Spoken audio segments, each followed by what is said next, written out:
As we get to Bob Dutko's 9th proof for God's existence, we'll find this will be the shortest video in this response series, for Dutko states, all right, number 9. The number 9 proof for God's existence is the existence of the supernatural.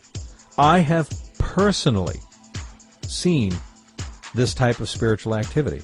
I have experienced supernatural activity in my own life in very, very real ways. So I can tell you that it's there. I have seen literally people appear and disappear in supernatural events that defy the laws of physics. Now, these are nothing more than times during my life when I believe that demons were trying to affect my thinking in certain ways, and these are things that I experienced as I was growing up and when I was younger and before I came to know the Lord. But it doesn't change the fact that I know the things I saw and I know the things I've experienced. And I know I'm not alone. Other people have too.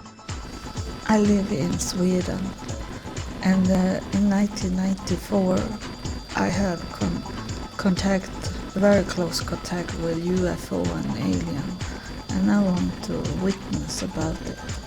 I have tried to call many of this research team around the world about this with UFO, but they have not answered me.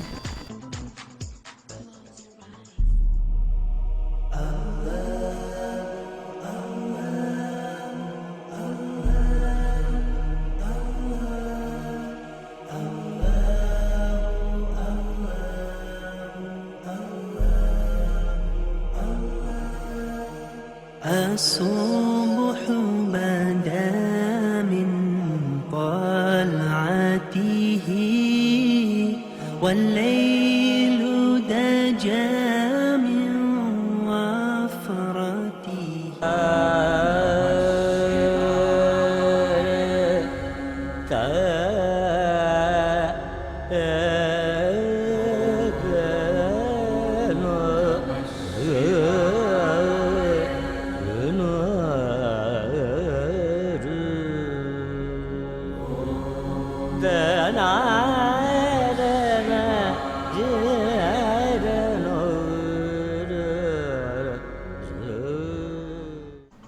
From American Exorcism by Michael Cuneo, who investigated the phenomenon of Christian exorcisms, I started out this research with an attitude I'd characterize as open-minded Canadian skepticism.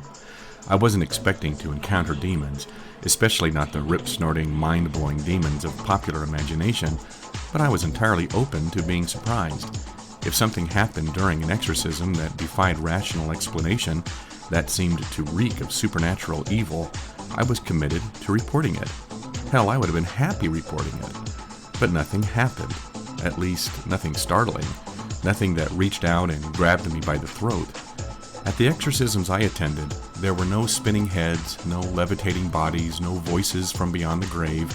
There was plenty of vomiting, no question about it, but nothing more impressive than you'd probably catch most Saturday nights out behind your local bar.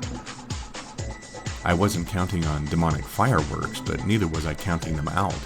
After all was said and done, more than 50 exorcisms, no fireworks, none at all. At least none that I could make out. Occasionally I found myself in a situation where I was the odd man out, the party pooper of all party poopers. Just about everyone else on hand would claim to see something extraordinary, and they'd be disappointed, confused and disappointed, that I hadn't seen it also. But you must have seen the body rising. The rest of us saw it. It clearly rose 2, maybe 3 feet off the chair. How could you not have seen it? I'm sorry, but I didn't see it. I was looking as hard as I could, and I didn't see it. No, I didn't see it, and the reason I didn't? There was nothing to be seen. People tend to be so keyed up during an exorcism, so eager to sink their fingers into something preternatural, that they'd easily convince themselves they're seeing, hearing, or feeling things that simply aren't there, not really there, to be seen, heard, or felt. As for myself, open-mindedly skeptical, skeptically open-minded, I was ready for any kind of action, but I was determined not to fall into the trap of conjuring things up just to suit the mood of the occasion. What I saw, I'm quite sure, was actually there to be seen. What I didn't see, well, I'm afraid not. People believe they see all sorts of things and attribute them to their gods or extraterrestrials. Anecdotes are not proof of a God's existence. Faith is not proof of a God's existence. Hope is not proof of a God's existence. Hallucinations are not proof of a God's existence. If they were, the heavens would be crowded with deities. But even if Dutko could establish that the supernatural exists as some sort of alternate dimension, and that it produces things like demons, instantaneous healings, and can cause human beings to appear and disappear in defiance of the laws of physics, how is that evidence of his God? It would stand only as evidence of a subset of existence, and of such things for which he has proof, the demons, instantaneous healings, and human beings that appear and disappear. But he still has produced no evidence of his God. He merely asserts his God resides in this supernatural realm, without providing any evidence that he's really there.